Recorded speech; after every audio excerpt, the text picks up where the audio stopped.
from beggar to millionaire by the hand of God. He slept on the streets, faced hunger and contempt, but never lost his faith. With a desperate prayer and his last penny, he received a divine sign that changed everything. The path was arduous, marked by betrayals and temptations, but his unwavering faith guided him. A story of trials, miracles, and redemption that will transform your view of destiny. Prepare yourself for an exciting journey of faith and overcoming. The sun rose relentlessly on the horizon of that small town in the rural Midwest. Its rays, like golden spears, pierced through the cracks of the ramshackle cabin where John slept. The dirt floor, the uneven walls, and the thatched roof silently told the story of privations that accompanied that man, with calloused hands and deep eyes. On that dawn, however, something different happened. In the midst of restless sleep, mysterious visions invaded his dreams. Luminous numbers danced in the starry sky of his mind, calling him with an intensity he could not ignore.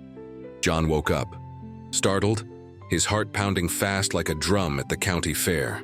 Sweat ran down his forehead as the sequence of numbers still shone vividly in his memory. Have you ever had a dream so real that it seemed like a divine message? That's exactly what he felt at that moment. With trembling hands, he fumbled in the dark until he found a pencil stub and a crumpled piece of brown paper bag. He quickly wrote down the numbers that seemed to whisper promises of change. The faint, morning light began to reveal the contours of his reality. The chipped wooden table, the wobbly chair, the wood-burning stove cold since the night before. On the wall, a faded image of Virgin Mary silently watched over that child of God who had never lost faith, even when the sky was like brass and the earth refused to yield crops. At 35, John carried in his body the marks of a life of sacrifices. On his prematurely aged face, wrinkles drew maps of trials. On his hands, calluses formed a natural armor of someone who had always drawn from the earth the sustenance that God allowed. But in his chest, he kept three treasures that the driest rural Midwest could not dry up. A faith that moved mountains, a stubbornness that not even the worst droughts bent, and a generosity that made him share even the last grain of bean with anyone in need. The drought, that old acquaintance of rural folk, had been punishing the region for months. The river, that once served the community, had turned into an arid scar on the landscape. The few animals that survived walked dejectedly, as if begging forgiveness for still existing when everything around withered. At the local market, where John managed to get work unloading goods or sweeping the dusty floor, the merchants arrived increasingly discouraged, with fewer products and more dejected faces. "Could this be the sign I've been asking for, my God?" he murmured to himself, looking at the numbers scribbled on the paper. Childhood memories surfaced, like bubbles rising to the surface of a lake. He remembered his grandmother, sitting on the doorstep telling stories of people whose lives had been transformed by divine signs. God speaks to us in different ways, my son. Sometimes it's in a dream. Sometimes it's in a bird that sings differently. Sometimes it's in a stranger who crosses our path. The important thing is to have the ears of your heart open to listen, she would say, while spinning cotton with agile fingers, despite her age. Those words, planted in the fertile soil of his childish soul, had grown with him. And now, a grown man, John found himself questioning whether that dream was really a message, or just the delirium of a man tired of waiting for better days. The internal conflict consumed him. To believe that God had a special plan for him, or to accept that perhaps his destiny was indeed that life of privations. Have you ever wondered if you deserve something better, or if you should simply accept what life offers you? With the sun already high, John went out in search of daily sustenance. He carried in his pocket his last coins, saved with so much sacrifice for emergencies. As he passed by Joe's general store, he saw the sign announcing the state lottery. The numbers from the dream flashed in his mind with renewed intensity. An inner voice, which sounded strangely like his grandmother's, seemed to encourage him. God doesn't send a message for no reason, my son. After moments of hesitation, which seemed to last an eternity, John decided to bet his savings on those numbers. Not out of greed or desperation, but out of an inexplicable feeling that he should trust that sign. As he handed over the money, He felt a mixture of guilt and hope. What if he was being imprudent? What if that money was needed for medicine or for the beans of the week? The following days passed between hard work and silent expectation. John told no one about his bet or about the dream. It was something intimate between him and God. On sleepless nights, he looked out the window and contemplated the stars, trying to decipher divine intentions in the constellations that dotted the Midwestern sky. On the morning of the draw, John woke up with a strange feeling in his chest, as if something important was about to happen. He worked at the market as usual, carrying boxes, sweeping, helping wherever needed. His calloused hands moved automatically, while his mind wandered between prayers and expectations. At the end of the day, tired and covered by the characteristic red dust of that land, he headed to Joe's general store. His heart was beating so hard that he feared everyone could hear it. The small establishment was busier than usual, with people commenting on the lottery results. John approached timidly, holding the sweaty ticket in his trembling hands. "We have a third prize winner here in town," announced Joe with a wide smile on his face wrinkled by time. "Someone matched 5 numbers and will take home a good bit of money." The world seemed to stop when John confirmed that his numbers, those same ones that had shown in his dream, had been drawn. It wasn't the main prize, but it was enough to buy groceries for the whole month and still save a little. Silent. Tears streamed down his face as he mentally thanked. It wasn't a fortune, but it was a sign that God had not forgotten him. That small victory lit a flame that had long been dormant in John's heart. Hope. Like a stubborn seed that sprouts in stony soil, that feeling began to grow and transform his way of seeing the world. Perhaps there was, after all, a greater purpose for his life. That night, kneeling before the image of Virgin Mary, John poured out his heart in gratitude. The simple words of his prayer rose like incense to heaven, carrying all the gratitude of a soul rediscovering the possibility of dreaming. In the midst of prayer, he felt an inexplicable impulse to visit the old town church, as if a silent voice called him there. The full moon illuminated the dirt streets as John walked towards the church. The centuries-old building, with its stone walls and stained glass windows, stood majestically against the starry sky, like a spiritual beacon for that suffering community. Upon entering, the candlelight created dancing shadows on the walls, giving life to the sacred images that had watched over the faithful for generations. At the side altar, kneeling in prayer, was Father Michael, a gentleman with white hair and kind eyes who had served that parish for decades.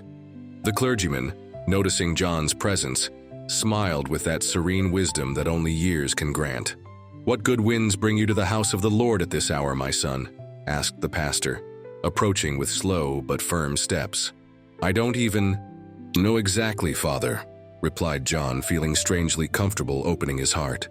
"I felt I should come, as if something or someone called me." The old priest nodded understandingly.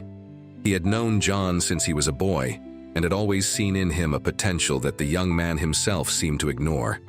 He invited him to sit on the front pews, where the light from a particularly beautiful stained glass window created a colorful mosaic on the stone floor. "You know, John, I have always believed that God places talents in each of his children.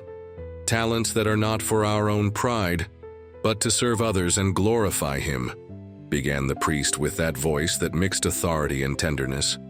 "I remember when you were a child and made those wooden toys so beautiful. You had a gift in your hands."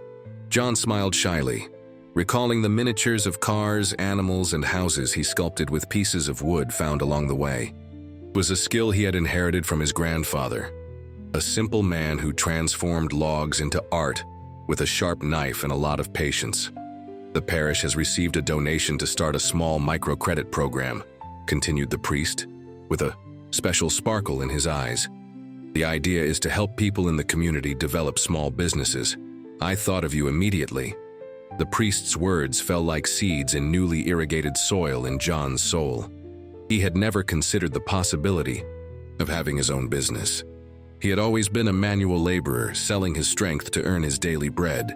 But that conversation, right after the small miracle of the lottery, seemed like another sign on the path that was unfolding before him. "I don't know if I have the ability for that, Father," he confessed, with the humility characteristic of the truly great. "God does not call the qualified, my son. He qualifies the called," replied the old pastor, with the wisdom of someone who had seen many lives transformed by faith and confidence in their own potential.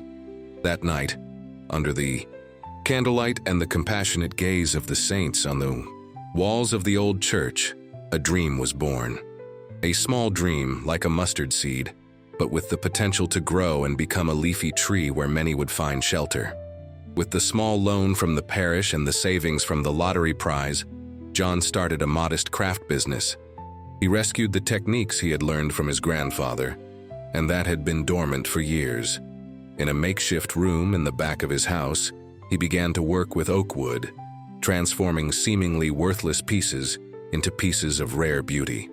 The first months were challenging, like the gestation period of something new that is preparing to come into the world.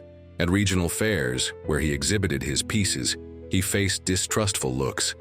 How could someone so simple create such beautiful things? Some questioned, without realizing that it was precisely in simplicity that true beauty resided. The scarcity of materials was also a constant obstacle. John needed to walk miles to find suitable woods, carefully select each piece, imagine what could be born from that raw material. In the evenings, by the light of a lantern, his fingers danced skillfully, carving, sanding, shaping the dreams that inhabited his imagination. Each sale was celebrated as a small victory, not only for the money that came in, although it was essential for his survival, but for the recognition of his work, for the joy of seeing his creations gaining the world, bringing a little beauty to the lives of other people. It was during one of these fairs that he met Mrs. Betty, a middle-aged merchant who traveled between towns, buying and selling handcrafted products. With experienced eyes of someone who knew the value of authentic manual work, she examined John's pieces in detail. "You have a gift, young man," she declared with conviction, holding a small sculpture of a Midwestern cowboy. "These pieces tell our story, our roots. They are not just objects, they are pieces of the soul of the rural Midwest." Mrs. Betty proposed a partnership. She would take some pieces to sell at larger fairs in neighboring towns, opening new markets for John's work. In return, they would receive a percentage of the sales. It was an opportunity that arose on the path, like another divine sign to guide his steps. With the expansion of sales, John was able to invest in better tools and higher quality materials. His small makeshift workshop began to take on the air of a studio. The smell of freshly cut wood mixed with the aroma of natural paints, creating an almost magical atmosphere in that space of creation.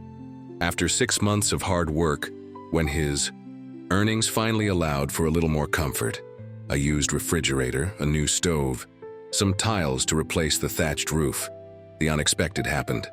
A violent storm, one of those that seemed to announce the end of times, fell upon the small town. The sky, once so blue and generous with light, turned into a gray and threatening mass.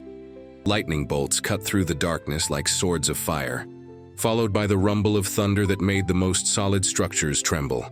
The rain fell in cascades, as if all the celestial reservoirs had been opened at once. John watched from his house window that fury of nature with a mixture of admiration and fear. The rain, so desired during the long periods of drought, now came with a destructive intensity. The dry streams turned into furious torrents that swept away everything in their path. That's when he heard a crash coming from the back of the house. With his heart pounding, he ran to check and found part of the roof of his workshop collapsing under the weight of the water. As in a nightmare, he saw his tools, materials, and most of the pieces ready for sale being swallowed by the flood that quickly took over the space. Desperate, he tried to save what he could, risking himself under the unstable structure with the water already up to his knees. He managed to rescue some essential tools and a handful of pieces, but most of his work, his investment, and his dreams literally sank before his eyes. When the storm finally passed, leaving behind a trail of destruction, John sat on the muddy floor of his destroyed workshop, Tears mingled with the rainwater that still dripped from what was left of the roof. Why would God allow this just when things were starting to get better? Was it a test of his faith or a sign that he should give up? Have you ever felt that everything you fought for was snatched from your hands in an instant? That the heavens, once so generous, suddenly closed? That's exactly what John experienced in that dark moment. The following nights were of insomnia and questioning. Lying in his bed, he heard the wind whistling through the cracks in the walls, bringing with it the smell of wet wood and broken dreams. The rhythmic sound of makeshift leaks marked time like a merciless clock, reminding him at every moment of the extent of his loss. Maybe it wasn't meant to be, he murmured to himself, while contemplating the ceiling darkened by moisture. Maybe I deluded myself, believing that I could be more than a simple manual laborer. It was at the height of this discouragement that he received a visit from Michael, a childhood friend who had left for the big city years ago in search of opportunities.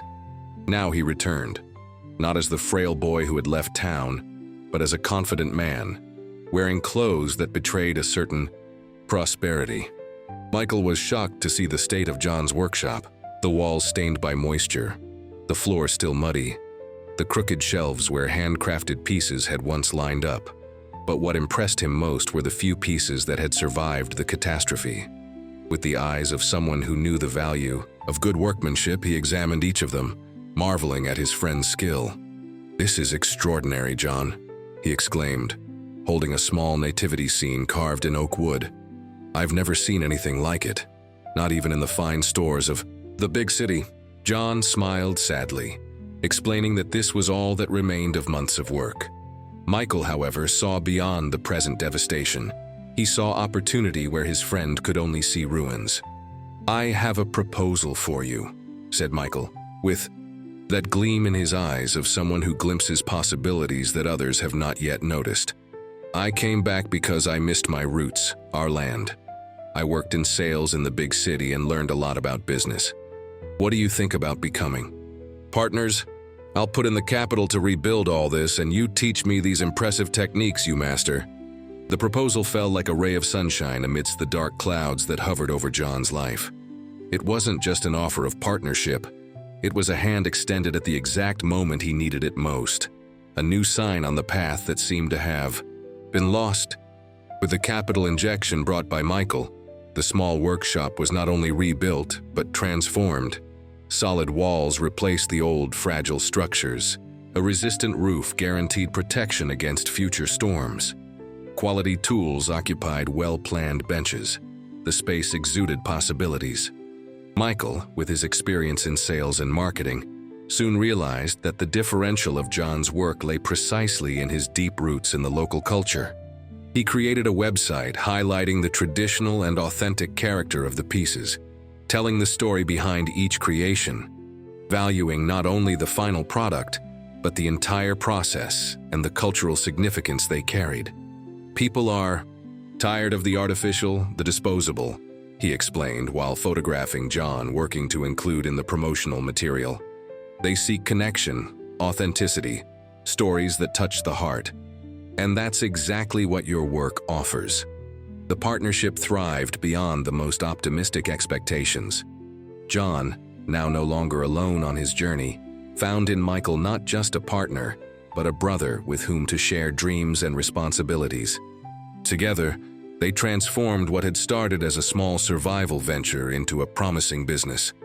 As orders increased, a new challenge arose: how to meet the growing demand without compromising the artisanal quality that was the trademark of their work. It was then that John had the idea of sharing his knowledge with other members of the community, especially the young people. "My grandfather always said that kept knowledge is like seed in the barn. It doesn't multiply," he commented. To Michael, "If we want to truly grow, we need to train other artisans, pass on what we know."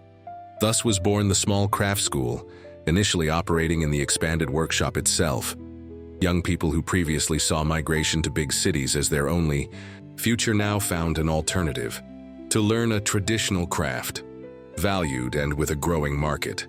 In a short time, a small cooperative was formed, where each artisan, although working under John's guidance, had the freedom to express their individual creativity. 9 months after the devastating storm, what seemed to be the end of a dream had transformed into a reality that benefited several local families. The small workshop had become a spacious and organized space where several people worked in harmony, each contributing their specific talents to a common goal. It was at this moment of flourishing that the cooperative's work caught the attention of a national travel magazine. A journalist who was visiting the region researching authentic manifestations of popular culture was impressed by the quality and meaning of the pieces produced. The article he wrote, illustrated with beautiful photographs, highlighted not only the crafts themselves, but the whole story of overcoming behind that enterprise. From clay to art, how a dream transformed a community in the rural Midwest, announced the title of the article, which occupied several pages of the prestigious publication. The text narrated John's journey, from the dream of numbers to the formation of the cooperative, presenting him as a guardian of traditions in times of cultural massification. The repercussion was immediate and surprising. The cooperative's telephone, newly installed to facilitate commercial contacts, did not stop ringing. Emails accumulated in the website's inbox. Among those interested, international buyers specialized in Brazilian folk art, enchanted by the authenticity and the story behind the pieces. Orders increased exponentially, bringing with them a dilemma that John and Michael had not foreseen: how to expand production to meet the new demand without losing the artisanal essence and quality that characterized their work. The challenge generated tensions between the partners, who did not always agree on the path to follow. "We need to mechanize part of the process," argued Michael, concerned about not missing the opportunities that arose. "I'm not talking about industrialization, but about tools that help increase productivity without compromising quality." "But it is precisely the manual work, done with time and dedication, that gives soul to our pieces," countered John, fearing that the essence of his work would be lost in the name of quantity. In the midst of this crisis, which threatened the harmony of the partnership so successful until then, John again felt that inner call to seek guidance in the church. As before, he found in the silence of the old temple a space to organize his thoughts and listen to the divine voice that had always guided him. Sitting on a wooden bench worn by time and the prayers of generations, he watched the afternoon light filtering through a beautiful stained glass window. The colors danced across the stone floor, creating patterns that seemed to tell stories. A coincidence, or was it providence, caused a particularly intense ray of light to illuminate an open book on a side table. Moved by curiosity, John approached and discovered that the book was precisely about local craft traditions. The pastor, interested in preserving regional culture, used to study these topics. On the page illuminated by the sun, a passage stood out as if it had been written especially for him at that moment of doubt.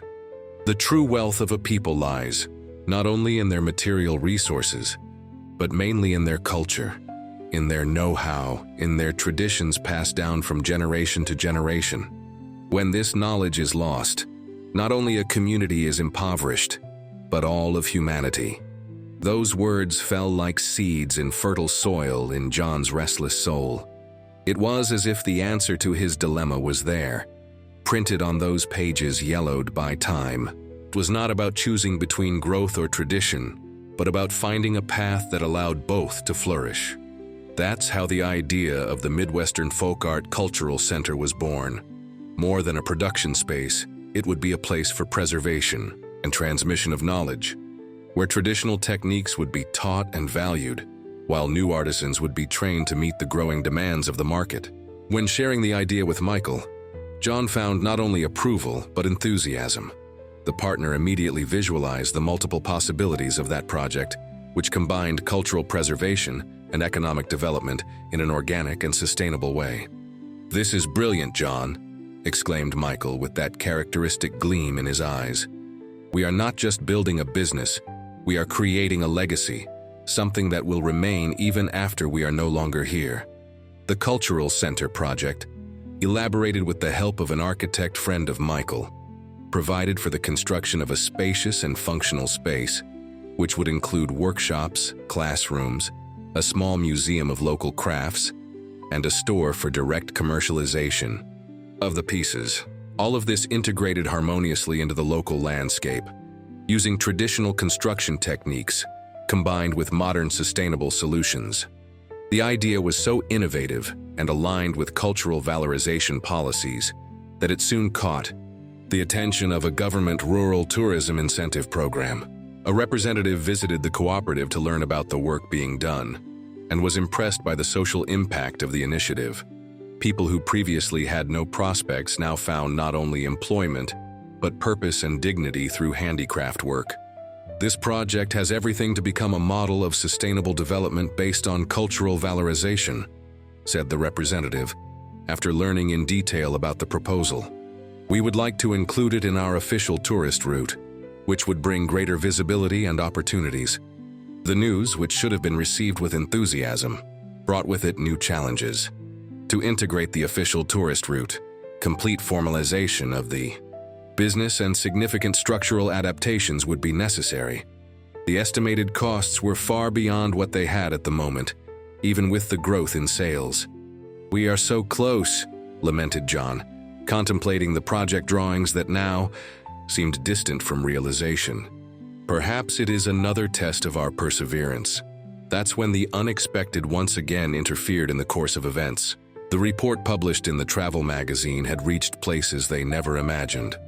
A foreign delegation, composed of researchers and investors interested in sustainable initiatives around the world, included the small town in their itinerary of visits to Brazil, specifically to learn about the cooperative's work.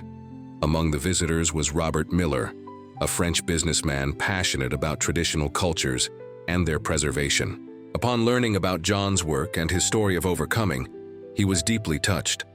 While watching the artisan transform a seemingly ordinary piece of wood into a piece of rare beauty, something stirred in his heart, hardened by years of business. This work carries with it the soul of a people, their struggles, their joys, their hopes, he commented, with eyes watering with an emotion he had not felt for a long time. It is precisely the kind of initiative I seek to support, not only for the financial return, but for the cultural and human significance. Miller made a proposal that left everyone speechless. He would fully finance the construction of the Midwestern Folk Art Cultural Center in exchange for exclusivity in exporting premium pieces to the European market. It was a generous offer, which solved at once the financial problem that prevented them from moving forward with the project. However, the proposal generated heated debates among the cooperative members. Some feared that the partnership with a foreign investor could compromise the community essence and autonomy of the project. Others saw in the offer the golden opportunity they were waiting for to take the definitive leap. What if he wants to interfere in our way of working? Some questioned. What if he's just another foreigner wanting to exploit our culture? But without this investment, how will we realize our dream? Others retorted. Besides, he seems really committed to cultural preservation. It was up to John, as the creator and natural leader of the group, to make the final decision. After nights of reflection and prayer, seeking divine discernment for that crucial choice, he called a meeting with everyone involved. Our work has always been guided by two fundamental principles, faith and community. He began with that eloquent simplicity that characterized him. Faith has brought us here, overcoming literal and figurative storms. Community is the reason for our existence. We seek not only individual success, but the good of all. With this introduction, John presented his proposal. They would accept Miller's investment, but with clear conditions that preserved the cooperative's autonomy regarding production techniques and processes. In addition, a significant portion of the profits would be destined for social projects in the region, ensuring that the benefit extended beyond the walls of the cultural center. The French businessman, surprisingly, accepted all conditions without hesitation. For him, the value of that enterprise lay precisely in its authenticity and commitment to the community. Any interference that misrepresented these qualities would diminish the very value of the investment. Exactly 12 months after that mysterious dream with luminous numbers, John walked through the county fair where he once worked as a porter. The contrast between past and present was impressive. Now he led an enterprise that employed dozens of people and exported handcrafted pieces to several countries. The Midwestern Folk Art Cultural Center was in its final stages of construction, promising to be a landmark in the region. However, amidst all this success, something bothered John. Administrative meetings, commercial negotiations, and strategic decisions consumed so much of his time that for weeks he had not worked directly in artisanal production. His hands, once so skilled in shaping wood, now mainly held pens to sign documents and cell phones to answer business calls. "I'm moving away from what I really love," he confessed to Michael during a rare moment of pause. "I miss the smell of wood, the direct contact with the material, the feeling of seeing a piece being born in my hands." The partner, who knew his friend well, understood perfectly that restlessness. It was not just nostalgia or resistance to change. It was the need to keep alive the essence that had given rise to all of this. It was during the annual town festival, amidst the aroma of typical foods and the sound of traditional guitars, that John had a moment of profound clarity. Observing younger artisans demonstrating techniques he had taught them, he felt a mixture of pride and nostalgia that made him understand his true calling. "I was not born to be a businessman," he said to himself as the sun set, tinging the sky with orange tones. "My mission is not to accumulate wealth, but to preserve and transmit knowledge that is at risk of being lost." With this renewed understanding of his purpose, John reorganized the business. He invited a competent administrator to take care of the managerial part, while he and Michael dedicated themselves to what they did best. He to teaching artisanal techniques and developing new pieces, his partner to marketing strategy and customer relations. Complementing this restructuring, he created a foundation that destined a significant portion of the profits to social projects in the region, especially those focused on education and cultural preservation. The Midwestern Folk Art Cultural Center, finally inaugurated, became not only a place of production and commerce, but a true guardian of traditions and promoter of community development. John's story of his unwavering faith and how he transformed adversities into opportunities spread like wildfire. Other communities, inspired by his example, began to value their own traditional knowledge as economic resources, creating similar initiatives adapted to their local realities. 2 years after that mysterious dream with luminous numbers, what had begun as a small bet in the lottery had transformed into a sustainable craft empire. The pieces produced by the cooperative were now sought after by collectors around the world, exhibited in art galleries and museums, valued not only for their beauty, but for the story they carried. In an interview for a documentary about social entrepreneurship, when asked about the secret of his success, John answered with that deep simplicity that always characterized him. "It was not my plan, but God's plan for me. He gave me the vision when I least expected it, and the strength when I needed it most. I learned that our talents are not for our own benefit, but to serve others. True wealth is not in what we accumulate, but in what we share." The man who once barely managed to support himself was now considered a millionaire, although he continued to live simply. His greatest wealth, as he used to say while watching young people learning traditional crafts in the cultural center he founded, was not in his bank account, but in the dignity he helped restore in his community. Mornings in the rural Midwest are still hot. The sun still punishes the earth in periods of drought, and life follows its natural course of challenges and blessings.